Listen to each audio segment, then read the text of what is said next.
अवधूत चिंतन श्री गुरुदेव दत्त श्री स्वामी समर्थ। नमस्कार भक्तांनो, बघाच शुक्रवार खरं तर आज असणारा शुक्रवार हा इतर शुक्रवारांपेक्षा अत्यंत महत्त्वाचा आणि विशेष आहे, कारण आज श्रावण मासातील चौथा शेवटचा श्रावणी शुक्रवार आहे। बघा, शुक्रवारचा दिवस हा लक्ष्मी प्रिय सेवा करण्यासाठी, लक्ष्मीला प्रसन्न करण्यासाठी, घरात बरकत आणण्यासाठी आणि आपल्या घराची भरभराट होण्यासाठी हा शुक्रवारचा दिवस अत्यंत महत्त्वाचा आणि प्रभावी मानला जातो।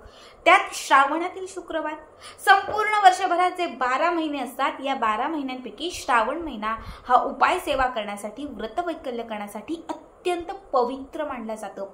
संपूर्ण महिना जितका महत्त्वाचा असतो तितकाच महत्त्वाचा या महिन्यातील प्रत्येक दिवस आणि प्रत्येक विशेष तिथी असते। आता आज श्रावणातील चौथा शुक्रवार आहे। बघा, आजच्या व्हिडिओमध्ये मी तुम्हाला याच श्रावणातील चौथ्या शुक्रवारी करावायचा एक अत्यंत प्रभावी उपाय सांगणार आहे। आज शुक्रवारच्या दिवशी तुम्हाला फक्त या एका ठिकाणी एक दिवा लावायचा आहे आणि दिव्यात ही एक वस्तू घालायची आहे।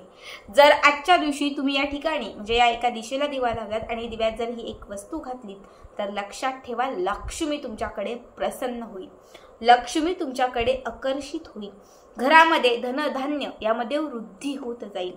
तसेच संपूर्ण श्रावण महिना हा दीपदान करण्यासाठी विशेष महत्त्वाचा मानला जातो। असंख्य भाविक, असंख्य लोक हे धार्मिक स्थळी जातात आणि तिथे जाऊन दीपदान करतात, कारण दीपदानाचं पुण्य हे खूप मोठं आणि खूप महान आहे। आता आपली खूप इच्छा असते की आम्हीही जावं, आम्हीही दीपदान करावं, पण बऱ्याच वेळा आपल्याला ते शक्य होत नाही, आपलं लांब जाणं होत नाही किंवा धार्मिक स्थळाला भेट देणंही आपलं होत नाही। मग शुक्रवारच्या श्रावणातील चौथ्या शुक्रवारच्या दिवशी जर तुम्ही या ठिकाणी हा दिवा लावलात आणि दिव्यात जर ही एक वस्तू घातली ना, तरीही तुम्हाला संपूर्ण दीपदानाचं पुण्य लाभेल। बघा, अत्यंत महत्त्वाचा आणि प्रभावी उपाय सांगत आहे। व्हिडिओ स्किप न करता शेवटपर्यंत बघा आणि जे चॅनलवरती नवीन असतील त्यांनी लगेचच आपल्या चॅनलला सबस्क्राईब करा, कारण तुम्ही आपला चॅनल सबस्क्राईब केल्यामुळे मी पुढचे जे काही व्हिडिओ बनवेन ते सर्वात आधी तुम्हा सर्वांपर्यंत पोहोचतील। सगळ्यात महत्त्वाची गोष्ट म्हणजे या सेवेसाठी, या उपायासाठी आपल्याला एक दिवा घ्यायचा आहे। दिवा जो आहे तो आपल्याला गोल घ्यायचा आहे। मातीची छान गोल पणती असेल ती घेतली तरीही चालेल, किंवा मग तुम्ही कणकेचा एक छान दिवा बनवून घेतला तरीही चालेल। आपली जी संध्याकाळची देवपूजा असते, म्हणजे तुळशी समोर दिवा लावणं असेल, उंबरठ्याच्या समोर दिवा लावणं असेल किंवा देवघराच्या समोर दिवा लावणं असेल, हे सगळं दीप लावणी करून घ्यायची। आपली जी सायंकाळची नित्यसेवा असते ती करून घ्यायची, मंत्र स्तोत्र हे सगळं करायचं आणि त्याच्यानंतर मग हा उपाय करायचा।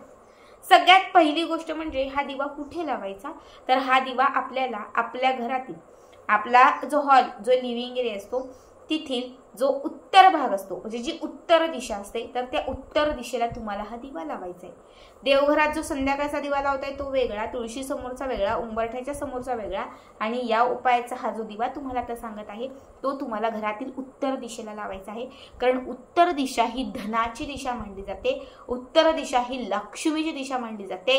घरामध्ये जे धन येतं, वैभव येतं, जे यश आपल्या घरात येतं, जी बरकत येते ती याच उत्तर दिशेने येते। जर उत्तर दिशेला काही नकारात्मक शक्ती असेल तर आज लावलेल्या दिव्याने ती नकारात्मक शक्ती क्षणात नष्ट होईल आणि त्याच जागून आपल्याकडे लक्ष्मी खेचली जाईल। म्हणून उत्तर दिशेला हा दिवा लावायचा आहे। चौरंग ठेवा किंवा छोटासा पाट ठेवा, त्याच्यावरती कापड ठेवा आणि त्याच्यावरती एक छोटी प्लेट घेऊन त्या प्लेटमध्ये थोडे तांदूळ घाला आणि त्याच्यावरती हा दिवा ठेवा। आता दिव्यामध्ये आपल्याला घालायचं आहे शुद्ध तूप। शुद्ध तूपच मी सांगेल घाला, कारण की तूप जे आहे ते माता लक्ष्मीला प्रसन्न करणार आहे। माता लक्ष्मीला म्हणजे माता लक्ष्मीला आपल्या ज्या काही आयुष्यातील समस्या असतील, आपल्या जीवनामध्ये आपल्याला जे हवं असेल, किंवा माता लक्ष्मीला लवकर प्रसन्न करायचं असेल, माता लक्ष्मीला आपल्याकडे खेचून आणायचं असेल, तर त्याच्यासाठी तुपाचा दिवा हा विशेष असतो, म्हणून तूप घाला। समजा नसेलच तर मग तेल घातलं तरीही चालेल। आता यामध्ये आपल्याला सगळ्यात महत्त्वाची गोष्ट घालायची आहे ती म्हणजे फुलवात। गोल असणारी जी ज्यांच्या घरात फुलवात आहे त्यांनी फुलवात घ्या। ज्यांच्या घरात फुलवात नाही, तुमच्याकडे कापूस असेल, कापूस थोडासा असा पिळा गोल, म्हणजे त्याची एक गोल छानपैकी फुलवात तयार होईल। आता ही जी तयार झालेली फुलवात आहे, ही फुलवात बरोबर त्या दिव्याच्या मध्यभागी ठेवून द्या, ठीक आहे। त्यानंतर या फुलवातीवरती एक चिमूटभर कुंकू सोडा। पेटवायची नाही, आधी प्रज्वलित करायची नाही, काही नाही, फक्त एक चिमूटभर त्याच्यावरती कुंकू सोडा। त्याच्यानंतर काय करायचं आहे तर आपल्याला हिरवे वेलदोडे घ्यायचे। हिरव्या वेलच्या, ज्याला इलायच्या असं म्हणतो, ह्या हिरव्या वेलच्या घ्यायच्या, एक 5-6 घेतल्या तरीही चालतील आणि त्या मिक्सरला चांगल्या कुटून काढायच्यात किंवा खलबत्त्यात कुटल्या तरीही चालतील. त्याची पावडर करायची आहे. ठीक आहे. बघा, जेव्हा तुम्ही हिरवे वेलदोडे घ्याल तेव्हा त्यातले जे काळे दाणे असतात तेच घ्या, वरची सालं घेऊ नका. 5-6 हिरवे वेलदोडे घ्या, ते सोला, त्यातून ते दाणे जे असतात ते बाहेर काढा, ते मिक्सरला लावा किंवा खलबत्त्याने ते चांगले कुटून घ्या आणि त्याची जी पावडर तयार होईल या चिमटीने ती पावडर त्या फुलवातीच्या वरती घाला. ठीक आहे. आधी फुलवातीवरती कुंकू घालायचं, मग हिरव्या वेलदोड्याची पावडर घालायची आणि वरून पुन्हा थोडंसं अर्धा चमचाभर तूप किंवा तेल घालायचं. आत्ता हा दिवा प्रज्वलित करायचा, पेटवायचा. ठीक आहे. उत्तर दिशेला हा दिवा पेटला की त्याच्यानंतर या दिव्यामध्ये 2 भीमसेनी कापराच्या वड्या घालायच्या, यामध्ये 2 अख्ख्या फुलवाल्या लवंगा घालायच्या, 1 चिमूटभर तुम्हाला या दिव्यामध्ये पांढरे तीळ घालायचे आहेत. हे घालून झालं की त्याच्यानंतर आपल्याला पुढचा उपाय करायचा आहे. त्याच्यासाठी आपल्याला हिरव्या ज्या वेलच्या, इलायच्याच म्हणतो आपण त्याला, तर ह्या हिरव्या वेलच्या तुम्हाला घ्यायच्या आहेत. मोजून 7 हिरव्या वेलच्या घ्यायच्या आहेत. 7ही हिरव्या वेलच्यांवरती थोडंसं सुगंधी अत्तर घालायचं आहे. हिना अत्तर असेल, चमेली, मोगरा, जाई, जुई, जे पण अत्तर असेल ते अत्तर तुम्हाला ह्या हिरव्या वेलच्यांवरती घालायचं आहे आणि हिरव्या वेलच्या ज्या आहेत त्या तुम्हाला त्या अत्तरामध्ये सुगंधित करून घ्यायच्यात, मिक्स करून घ्यायच्यात. आता पहिला हिरवा वेलदोडा उजव्या हातामध्ये घ्यायचा, त्या दिव्यावरून 7 वेळा असा फिरवायचा गोल. समजा हा दिवा लावलेला आहे, 7 वेळा फिरवायचा. ओम ह्रीम श्रीम, ओम ह्रीम श्रीम, ओम ह्रीम श्रीम, ओम ह्रीम श्रीम, ओम ह्रीम श्रीम. हा ओम ह्रीम श्री माता लक्ष्मीचा सिद्ध मंत्र म्हणायचा 7 वेळा आणि 7 वेळा हा हिरवा वेलदोडा त्याच दिव्यावरून अभिमंत्रित करून त्याच दिव्यातील तेलात किंवा तुपात सोडून द्यायचा. पुन्हा दुसरा हिरवा वेलदोडा घ्यायचा, सेम याच पद्धतीने इच्छा व्यक्त करायची, ओम ह्रीम श्री मंत्र म्हणायचा. हा पुन्हा हिरवा वेलदोडा जो आहे उजव्या हातात घेतलेला तो त्या दिव्यावरून ओवाळायचा आणि पुन्हा त्या दिव्यात अर्पण करायचा, म्हणजे सोडायचा.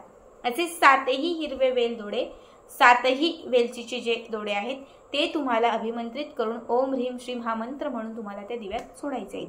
बघा, हिरवा वेलदोडा हा माता लक्ष्मीला अत्यंत प्रिय आहे, जो माता लक्ष्मीला प्रसन्न करतो. आज शुक्रवारच्या दिवशी जेव्हा तुम्ही हा हिरवा वेलदोडा अभिमंत्रित करून त्या दिव्यामध्ये सोडाल, माता लक्ष्मी प्रसन्नही होईल, माता लक्ष्मी खेचलीही जाईल आणि माता लक्ष्मी तुमच्या घरात जागृत होईल, ज्यामुळे धनाची आवक वाढत जाईल, तुमच्या घरात असणारं दारिद्र्य नष्ट होईल. तसंच हिरवा वेलदोडा जो आहे तो बुध, गुरु आणि शुक्र ग्रहाशी निगडीत आहे, ज्यामुळे तुमचा शुक्र, बुध आणि गुरु हे 3ही ग्रह तुमचे मजबूत होतील. जेव्हा तुमचा शुक्र ग्रह मजबूत असतो तुमच्याकडे धनाचा मार्ग स्वतःहून चालून येतो. जेव्हा तुमचा गुरु ग्रह मजबूत असतो कामातील अडथळा दूर होतो आणि जेव्हा तुमचा बुध ग्रह हा पॉझिटिव्ह असतो तेव्हा तुमची बौद्धिक क्षमता ही अत्यंत सुबळ चालते आणि जेव्हा बौद्धिक क्षमता व्यवस्थित चालते तेव्हा प्रत्येक निर्णय अचूक येतो. बघा, हिरव्या वेलदोड्याने 3ही ग्रह मजबूत होतील, लक्ष्मीही प्रसन्न होईल आणि आयुष्यातील अडथळे अडचणी दूर होऊन मनातील इच्छा पूर्ण होतील. आता हा जो दिवा आहे हा असाच पेटता ठेवून द्यायचा आहे. अगदी रात्रभर पेटता ठेवा. दुसऱ्या दिवशी उठलात, सकाळी केरवीर काढून झाला, दिवाबत्ती सगळं आपलं आवरलं की त्याच्यानंतर हा जो दिवा आपण उत्तर दिशेला लावला होता तो तिथून उचलायचा. मातीचा असेल तर घासण्यासाठी किंवा जिथे तुम्ही ठेवता तिथे ठेवा. कणकेचा असेल तर तो एखाद्या मोठ्या झाडाखाली टाका. दिव्यामध्ये घातलेले 7ही वेलदोडे तिथून काढायचे आहेत आणि 7ही वेलदोडे तुम्हाला कापरासोबत आपल्याच घराच्या उंबरठ्यावरती जाळायचे. ठीक आहे. एका वाटीमध्ये, एका मातीच्या बंटीमध्ये कापराच्या वड्या घ्या आणि या दिव्यामध्ये घातलेल्या 2 भीमसेनी कापराच्या वड्या, लवंग, तीळ आणि हे 7 वेलदोडे हे सगळं त्यातून बाहेर काढून घ्या आणि घरामध्ये हे जाळा आणि याचा धूर तुमच्या घरामध्ये करा. यानेही तुमच्या घरामध्ये सकारात्मकता येईल, घरातील नकारात्मकता घराच्या बाहेर जाईल आणि तुमच्या घरामध्ये असणारी काही बाधा असेल, तांत्रिक बाधा असेल तर ती देखील नष्ट होईल.